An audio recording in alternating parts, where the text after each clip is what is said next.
Hai, selamat sejahtera kepada semua murid yang tengok video saya ni.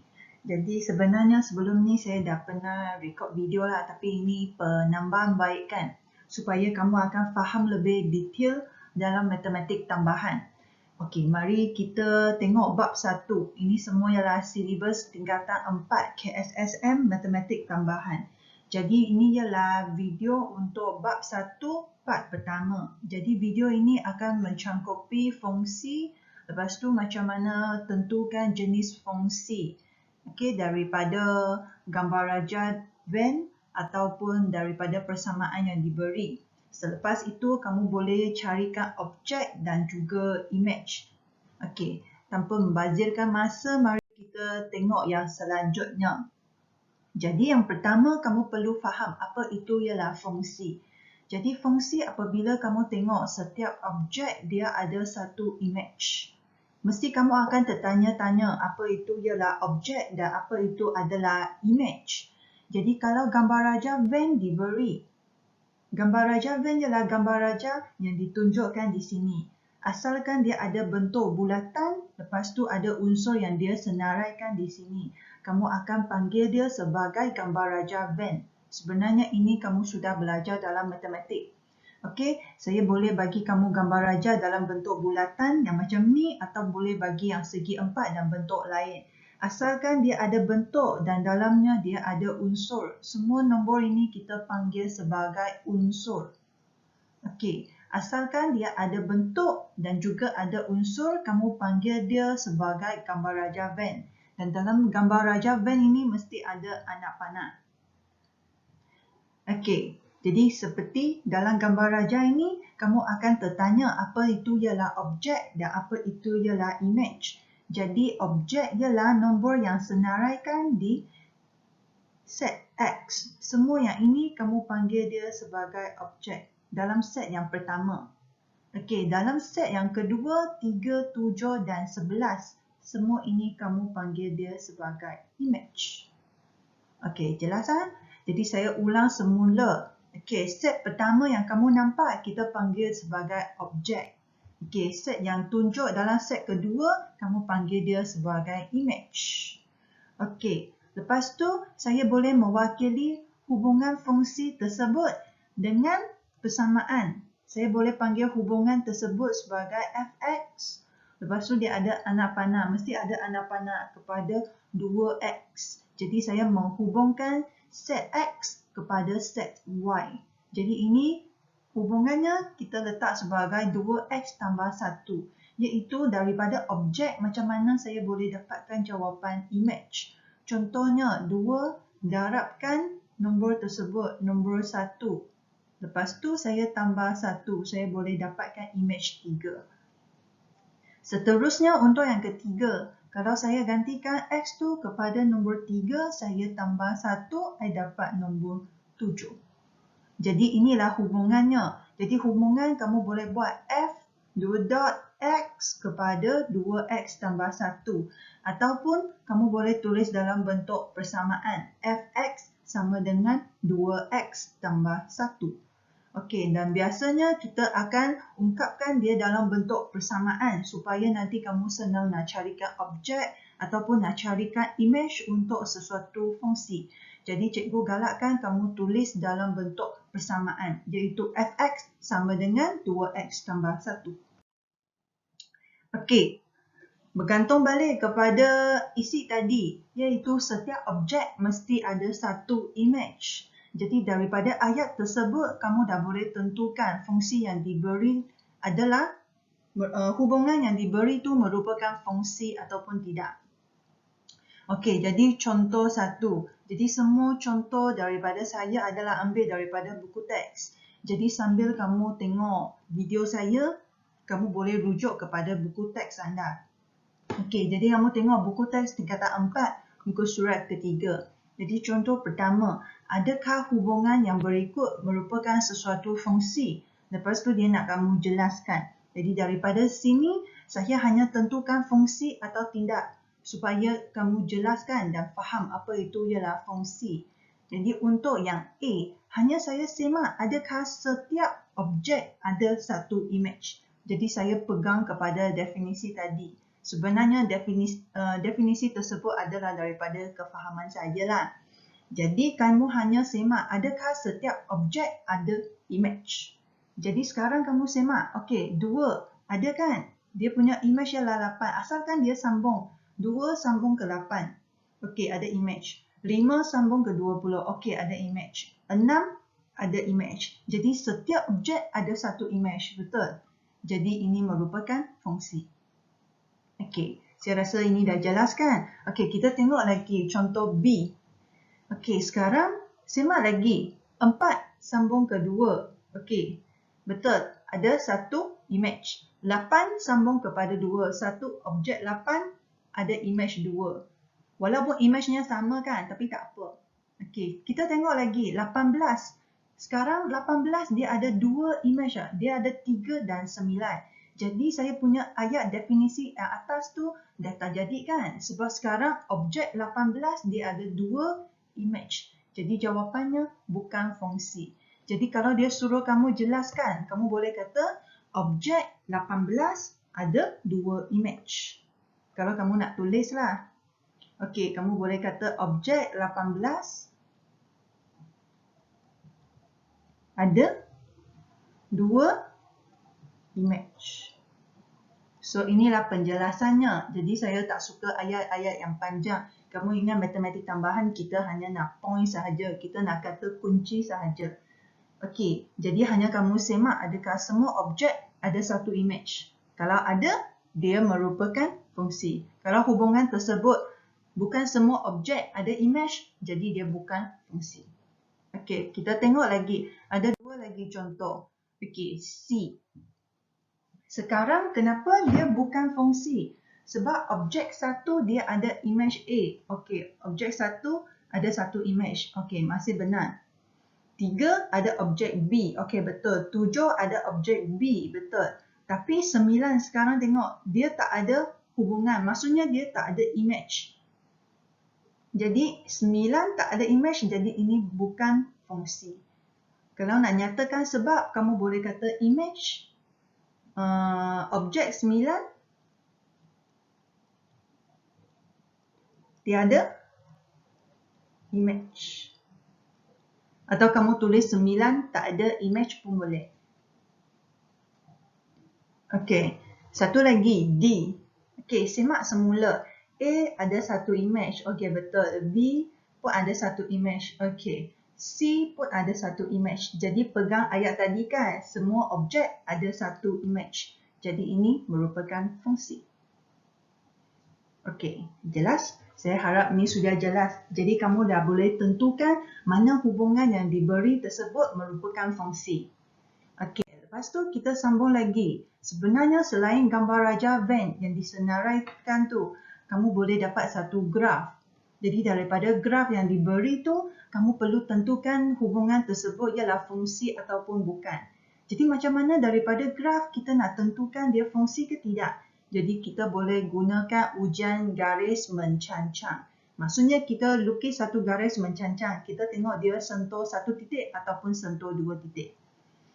Okey, jadi ini pun tengok rujuk buku teks muka surat 4. Jadi kamu ada satu garis mencancang yang garis putus-putus yang dilukis tu. Sekarang daripada graf yang garis merah tersebut ada satu je titik persilangan. Nampak? Satu titik persilangan di sini sahaja. Kalau dia sentuh satu titik sahaja, jadi hubungan ini merupakan fungsi. Okey, kita tengok gambar raja yang sebelah. Dia berbentuk bulatan kan? Okey, daripada ujian garis mencancang, sekarang dia ada berapa titik sentuhan? Ada 2 titik persilangan kan? Nampak? Ini dan juga ini. Jadi kalau dia sentuh lebih daripada satu titik, asalkan lebih daripada satu, dia boleh 2, boleh 3, boleh 4 dan sebagainya. Kalau dia lebih daripada satu, jadi ini bukan merupakan fungsi. Okey, so ini bukan fungsi. Okey, saya harap dah jelas. Jadi kita guna garis mencancang untuk menentukan fungsi ataupun tidak. Okey, mari kita tengok satu contoh. Ini contoh 2, masih dalam muka surat keempat. Antara graf yang berikut, yang manakah menunjukkan fungsi? Kita tengok yang A. Sekarang garis putus-putus sudah dilukis. Sekarang dia sentuh satu titik sahaja kan. Walaupun gambar rajanya nampak macam tak sentuh lah. Kalau kamu tak pasti, boleh lukis lagi satu garis mencancang. Contohnya, I buat yang ni. Dia sentuh satu titik sahaja. Kalau dia sentuh satu titik sahaja, jadi untuk yang A, dia merupakan fungsi. Okey. Dan kita tengok yang B.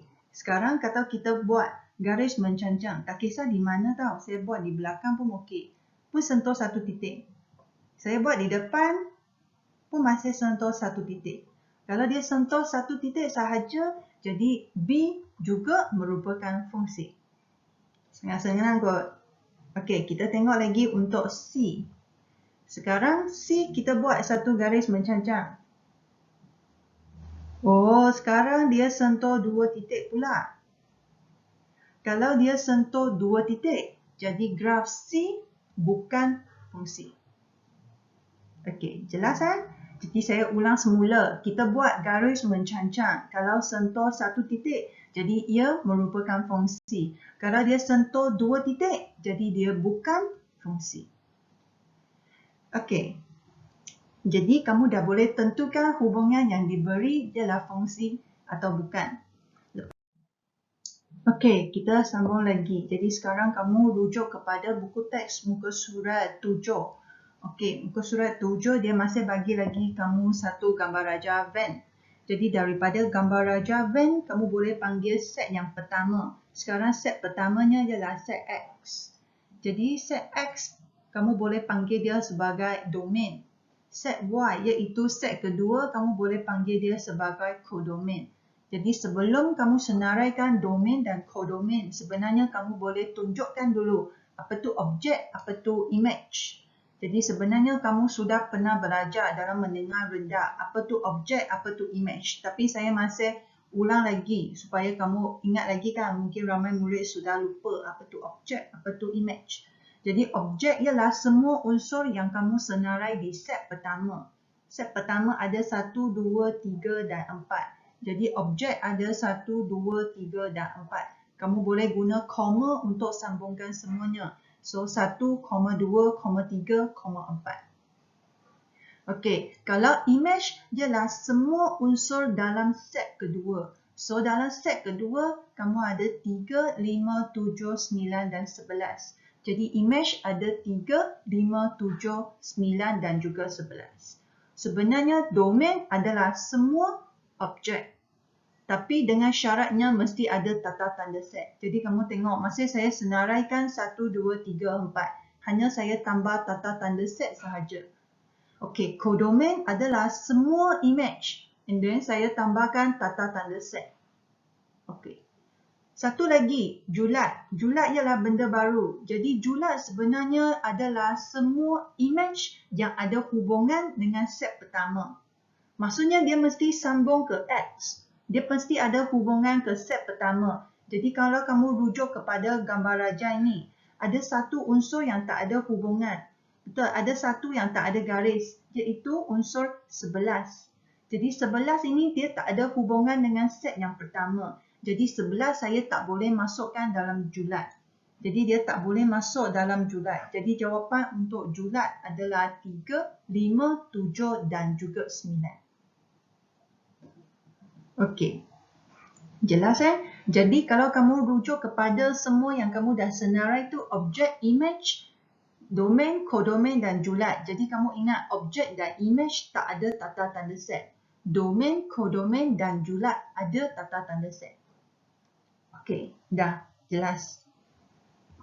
Okey, kita sambung lagi. Jadi seterusnya adalah yang melibatkan pengiraan. Ini yang selalu tanya dalam SPM lah. Maksudnya dia nak kamu boleh carikan apa tu objek, apa tu image dan sebagainya. Jadi contoh 6, ini dalam buku teks muka surat 9. Jadi fungsi F ditarifkan sebagai 3x tambah 5 per x. Okey, jadi soalannya boleh bagi yang ada anak panah ataupun kamu boleh tukarkan dia ke dalam bentuk persamaan pun boleh. So fx sama dengan 3x tambah 5 per x. Saya galakkan kamu buat dalam bentuk persamaan.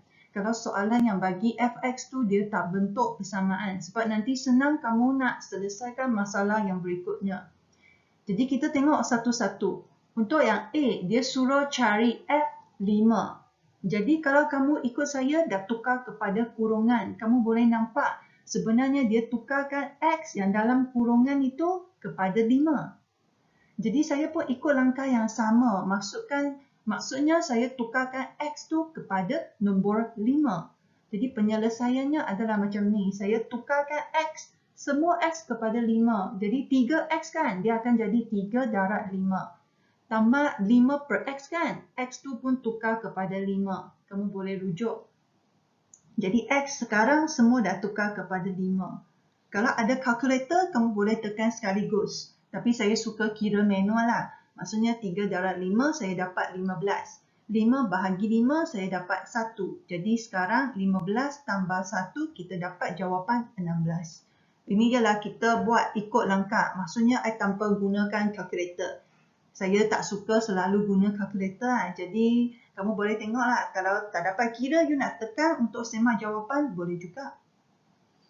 Okey, lepas tu kita tengok soalan B. B sekarang dia nak cari image bagi 11. Kalau soalan suruh cari image, nampak? Cari image. Maksudnya 1/3 ini merupakan objek. Kalau dia ialah objek, jadi 1/3 ini sebenarnya ialah X kamu. Jadi sebenarnya B sama macam A. Maksudnya kamu tukarkan X kepada 1/3. Jadi kamu perlu faham kehendak soalan juga. Dia suruh cari image. Maksudnya nombor yang dibagi tu merupakan objek. So objek ialah X. Saya masih tukarkan X kepada 1/3. Sama macam A. Semua X tukar kepada 1/3, lepas tu kita dah boleh kira. Ini ialah 3 dan 1/3 dah potong. Ini ialah 5 darab nombor yang di bawah ni. So, 5 darab 3. Jadi, saya dapat 1 tambah 15. So, dapat jawapan 16 juga. Okey, so sudah settle untuk B. Sambung lagi untuk C. Cari nilai-nilai X. Cari nilai-nilai X. Tadi saya kata X ialah objek kan? Okey, maksudnya sekarang dia nak kamu cari objek. Apabila image yang diberinya ialah 8. Jadi kamu ingat image ialah 8. Maksudnya fx sama dengan 8. So kita buat fx sama dengan 8. Lepas tu saya salin persamaan fx. Ini kan persamaan fx. Jadi saya salin 3x tambah 5 per x sama dengan 8. Sekarang ada pecahan. Maksudnya penyebutnya ialah x. Saya nak hilangkan x. Jadi semua darab x. So 3x darab x. 5 per x darab x. 8 darab x. Jadi apa persamaan yang saya dapat? Saya dapat 3x square. Sebab x darab x, saya dapat x kuasa 2. 5 per x darab x kan? X dengan x boleh potong. Jadi saya dapat 5. Okey. Lepas tu belakang 8 darab x, saya dapat 8x. Tapi saya terus pindah ke depan. So positif 8x jadi negatif 8x. Kenapa buat macam ni? Sebab saya nak susunkan dia dalam bentuk am. Bentuk am iaitu saya buatkan x square dulu, diikuti dengan x, akhir sekali yang tak ada x. Ini adalah dalam silibus matematik. Bab 1 kot, yang ungkapan dan persamaan kuadratik. Jadi kamu boleh rujuk balik kamu punya ilmu matematik. Sebenarnya ini kamu pun sudah belajar dalam tingkatan 3, persamaan kuadratik. Jadi bentuk amnya kita susun x square, x dan tak ada x. Okey, dah dapat macam ni, kita buat pemfaktoran. Pemfaktoran untuk dapat 3x tolak 5, x tolak 1 sama dengan 0. Jadi saya dapat jawapan x saya. 1 ialah 5 per 3, 1 ialah x sama dengan 1. Ada ramai murid yang tak boleh buat pemfaktoran kan? Tapi sekarang kamu ada kalkulator yang dahsyat. Iaitu kamu boleh tekan EQN untuk dapatkan jawapannya. Ingat macam mana nak tekan EQN untuk dapatkan jawapan 5 per x ni. Jadi, kalau kamu guna kalkulator, kamu boleh tekan EQN. Jadi, macam mana dapatkan EQN? Kamu boleh ikut langkah saya. kamu tekan mod 3 kali sampai kamu jumpa EQN. So, you tekan mod 3 kali, 3 times. Okey, lepas tu kamu boleh jumpa EQN. Lepas tu kamu tekan 1 untuk mendapatkan EQN. Lepas tu dia akan tunjukkan unknown. Unknown saya tak nak. So, tekan anak panah. Dia ada satu anak panah macam ni. Jadi, dia akan tunjukkan degree. Degree, kamu pilih nombor 2. Jadi, dia akan tunjukkan A, B, C. Jadi, A adalah nombor pertama. A ialah nombor 3 yang depan X square. Jadi, A kamu tekan 3. Lepas tu tekan sama dengan.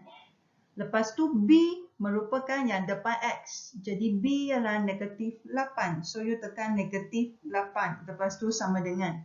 C, kamu tekan yang tak ada X, iaitu 5. So, kamu tekan 5 sama dengan. Jadi, sekarang kamu akan dapat dua jawapan. Satu ialah 1.66666, banyak 6, 7. Tapi saya tak nak titik perpuluhan. So, you tekan Shift ABC. Jadi, kamu akan dapat 5/3. So, you dapat 5/3. Okey. Lepas tu, kamu tekan sama dengan sekali lagi. Kamu akan dapat X sama dengan 1. Dah dapat dua jawapan ini, kamu boleh isi semula kurungan. So, yang 3, kamu boleh bawa ke depan. So, saya dapat 3X. 3X sudah settle. Lepas tu, kalau positif 5, tulis balik dalam kurungan, kamu dapat negatif 5. Okey, kalau X sama dengan 1, positif 1. So, bila tulis dalam kurungan, mesti tukar kepada negatif. So, kamu ada X tolak 1. Okey, nak ingat sekali lagi. Mesti ada kurungan, baru saya ada jawapan X. Barulah kita panggil dia sebagai pemfaktoran. Jadi, saya mesti ada pemfaktoran dulu, baru saya ada nilai X. Kalau dua langkah ini terbalik, jawapan kamu tidak diberi markah. Sebab mesti kaedah betul baru nilai diberi markah. Jadi saya ingat sekali lagi, mesti ada bracket ini dulu. Mesti ada kurungan ini dulu, baru ada jawapan. Okey. Mesti kurungan baru ada jawapan. Okey. Dah jelas Dah jelas, baru kita tengok contoh yang seterusnya. Okey, sekarang soalannya dah bertambah panjang. Jadi kamu rujuk buku teks juga muka surat ke-10. Jadi sekarang persamaan yang diberi adalah melibatkan simbol modulus. Yang ada dua garis ini kita panggil dia sebagai simbol modulus.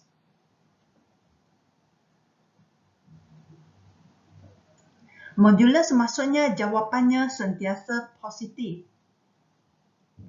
Maksudnya imej yang saya dapat sentiasa positif. Jadi kita tengok soalan A.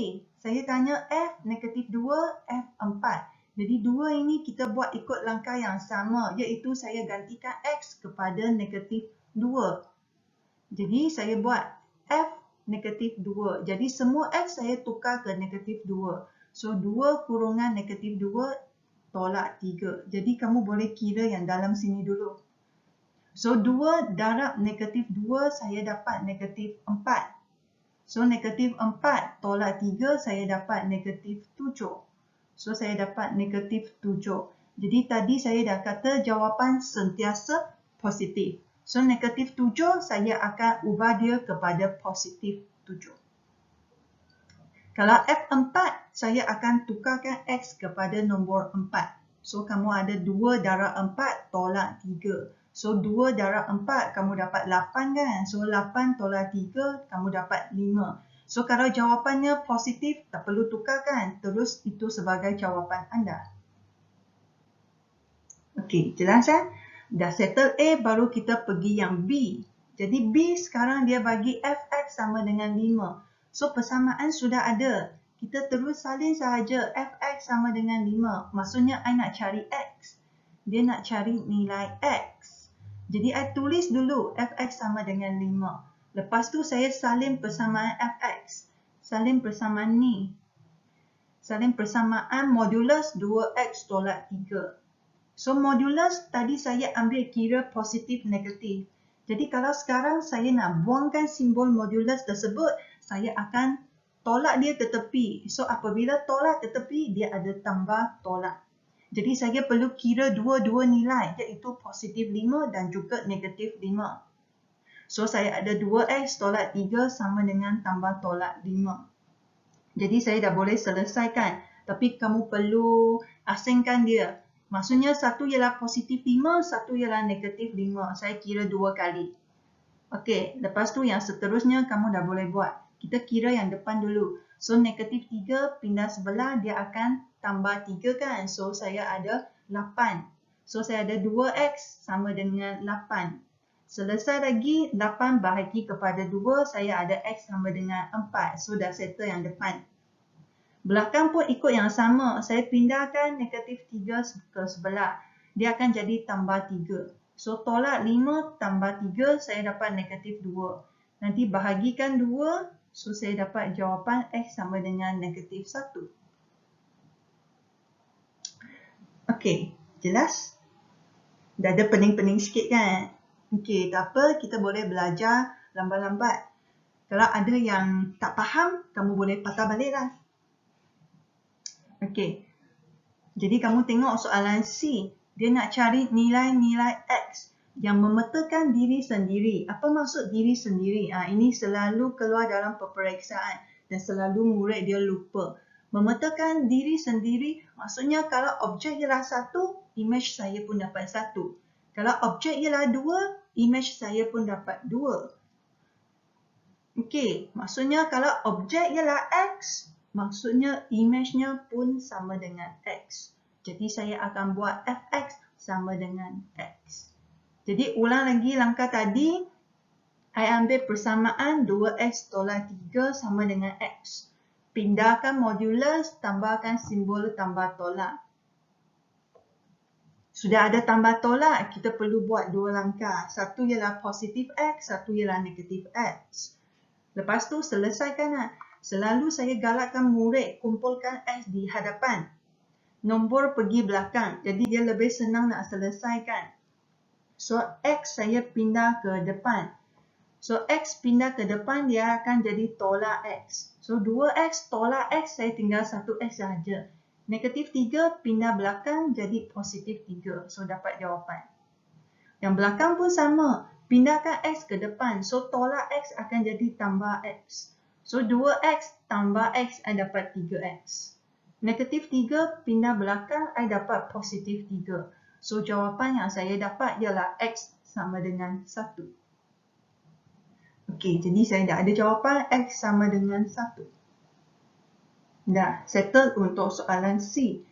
Dia ada D dan E lagi yang melibatkan julat. Maksudnya dia ada simbol lebih kecil dan lebih besar. Jadi macam mana nak buat untuk D dan E? Okey, kita tengok lagi. Untuk soalan D, dia kata fx kecil daripada 1. Selalu saya salin lagi persamaan fx kecil daripada 1. Lepas tu salin persamaan fx. Ada modulus. Pindah mesti ada tambah tolak. Tapi disebabkan dia ada simbol kecil tu. Jadi saya perlu tambah lagi satu simbol ke depan. So dia lebih besar, negatif 1. Lebih kecil, 1. Lepas tu saya dah perlu selesaikan. Pindahkan nombor. Jadi tolak 3 pindah ke depan jadi tambah 3. So 3 tolak 1 saya dapat 2. Negatif 3 pun perlu pindah pergi belakang sebab dia perlu sama. So 3 pindah pergi belakang, 1 tambah 3, saya dapat 4. Sekarang masih 2x kan, tapi saya nak x sahaja. So perlu bahagi 2. Jadi semua bahagi 2. Bahagi 2, bahagi 2. Jadi baru kita dapat jawapan. Jawapannya antara 1 hingga 2. So jawapannya x antara 1 hingga 2. Inilah jawapannya. Okey. Sudah settle untuk D. Macam mana buat untuk E? Langkah pertama masih sama. I salin julat yang diberi tu. Fx lebih besar sama dengan 3. Salinkan persamaan Fx yang ada modulus tu. Lepas tu saya pindah. Tapi sekarang dia ialah lebih besar. So, lebih besar saya perlu asingkan dia kepada dua kawasan.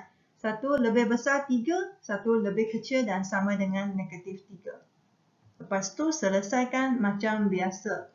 So, pindahkan negatif 3 ke tepi. So, kamu ada 3 tambah 3, saya dapat 6. So, 2x lebih besar sama dengan 6. Bahagikan 2, kamu akan dapat jawapan 3. Sebelah tu pun ikut. Negatif 3 pindah sebelah, dia jadi tambah 3. So, saya ada kosong. Lepas tu, bahagikan 2, I masih dapat kosong. Mesti kamu akan tertanya-tanya kenapa kecil daripada 1 dia hanya boleh buat satu persamaan. Kenapa yang lebih besar tu dia perlu ada 2 persamaan. Okey, jadi untuk senang kamu ingat muka senyum. I buat satu U-shape, muka senyum. Kalau muka senyum, kamu ingat ini adalah tolak. Apalah, tolak tambah. Saya dah terbalik dah. Dia ialah tambah, tolak, tambah. Okey, atau saya tulis kat atas lah. Tulis kat atas, lebih senang kamu ingat. Kamu ingat dia tambah, tolak, tambah. So, yang tengah ini ialah tolak.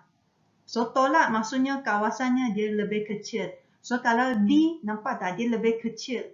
Ini simbol kecil. So, kecil, I ambil kawasan negatif tu. Nampak tak? Dia antara sini.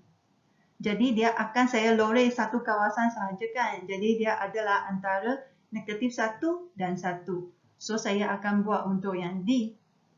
Kalau untuk yang E pun sama. Tapi sekarang dia adalah lebih besar. Kalau lebih besar, dia lebih suka dua kawasan tepi. Okey, I buat gambar raja lain lah. Kalau tak keliru kan? Tambah, tolak, tambah. Sekarang lebih besar. So, saya pilih dua kawasan tepi. Sini dan sini. So, kalau ini ialah nombor 3. So, dia ada 3 dan juga negatif 3. Jadi, ke sini adalah kecil. Ke sini adalah besar. Jadi, saya ada lebih besar 3. Dan lebih kecil negatif 3.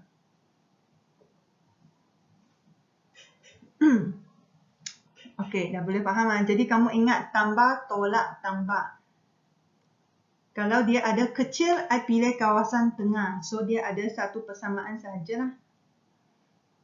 Okey, kalau lebih besar, saya lorek dua kawasan tepi kan. So, saya pun ada dua persamaan lah. Satu lebih besar, satu lebih kecil. Okey, dah settle soalan 7. Contoh 7 muka surat 10. Okey, satu lagi. I patah balik contoh 5. Kenapa tadi saya tak terangkan contoh 5 dulu? Sebab saya rasa contoh 5 dia lebih susah lah. Jadi macam mana kita nak selesaikan soalan contoh 5? Sekarang dia bagi kamu satu fungsi. Fx dengan modulus 2x tolak 1. Dia suruh kamu lakarkan graf untuk domain tersebut. Lepas tu carikan julat. So, ada dua langkah yang kamu perlu buat. Satu ialah I buat jadual dulu. Lepas tu saya gantikan X dan juga carikan Y untuk dapatkan koordinat. Baru saya boleh plotkan graf ataupun lakarkan graf. Jadi, macam mana I nak tentukan X yang saya dah letak?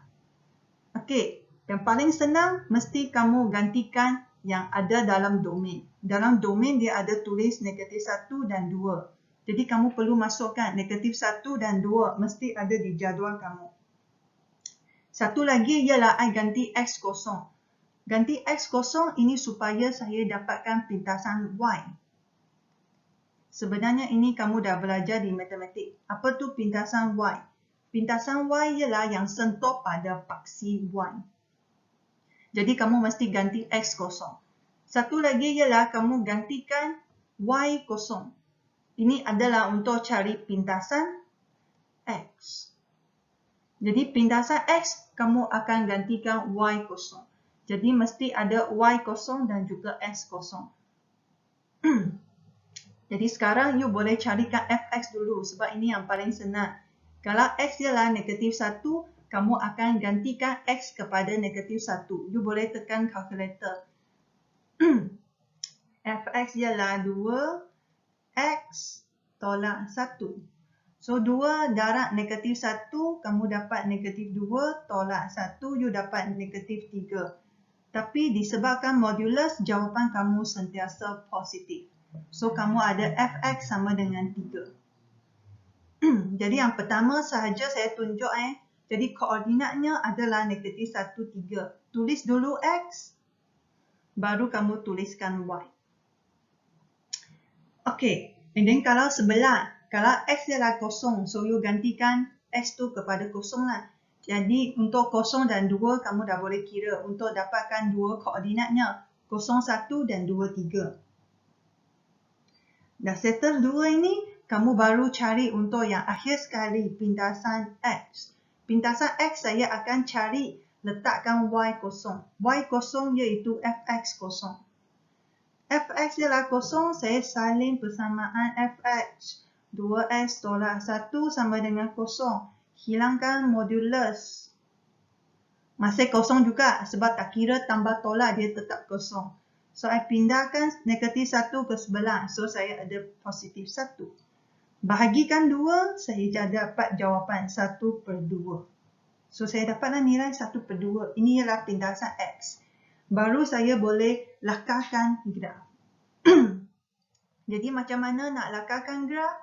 Kamu boleh lakarkan. So, saya ada pindasan x. Lepas tu, saya ada pindasan y. Apalah pindasan y? Paksi y, paksi x, paksi yang bukan pindasan. So, saya letakkan koordinat yang pertama, negatif 1, 3. Atau kamu nak plotkan semua x dulu pun boleh. So, x saya ada negatif 1, kosong. Lepas tu ada 1, 2, tak ada 3. So, dah okey. So, I plotkan negatif 1, 3. So, y perlu plot juga. Saya nak 1, 2, 3. Jadi, dia lakarkan sahaja. Dia tak perlu guna kertas graf lah. Tapi, perlu guna pembarisan. Tapi, saya hanya boleh tunjuk macam ni sahaja.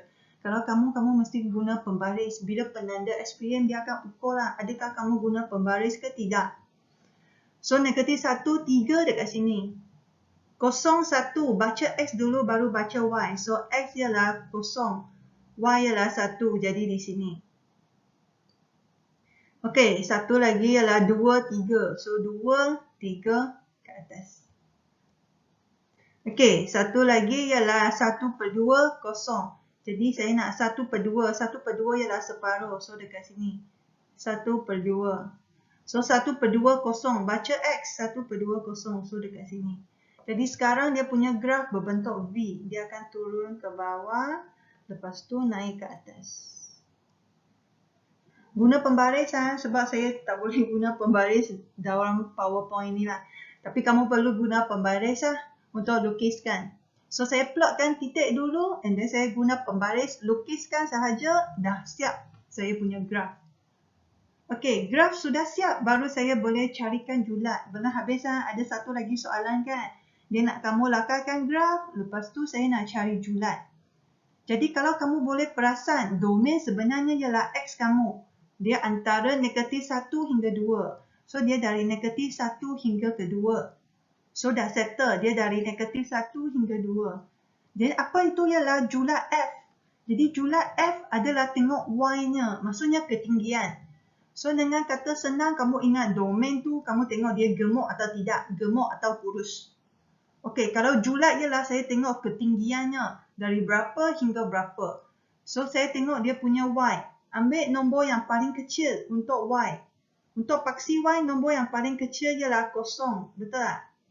Nombor yang paling tinggi adalah 3. So, jawapan julat saya adalah antara 0 hingga 3. So, jawapannya 0 hingga 3. Boleh. Lepas tu yang saya paparkan di belakang ni sebenarnya ialah jawapannya lah. Jadi, dia boleh bagi kamu tengok yang lebih jelas sikit lah. Sebab yang saya lukis tu mungkin kurang jelas kan. Okey, tapi kamu boleh dapat di sini lah untuk dapatkan gambar raja yang jelas. Jadi sampai sini sahaja dah habis saya punya video untuk part yang pertama. Jadi saya harap kamu dah boleh faham macam mana nak tentukan hubungan tersebut adalah fungsi ataupun tidak. Lepas tu kamu boleh carikan objek, carikan image. Lepas tu ada nak cari objek, image, domain, kodomain dan julat. Lepas tu ada lagi untuk nak tentukan objek ataupun image daripada persamaan yang diberi. Dengan akhir sekali, kamu boleh lakarkan graf dan juga carikan julat F. Okey, setakat ini sahaja untuk video part 1 saya. Terima kasih. Kita jumpa lagi dalam part kedua. Bye-bye.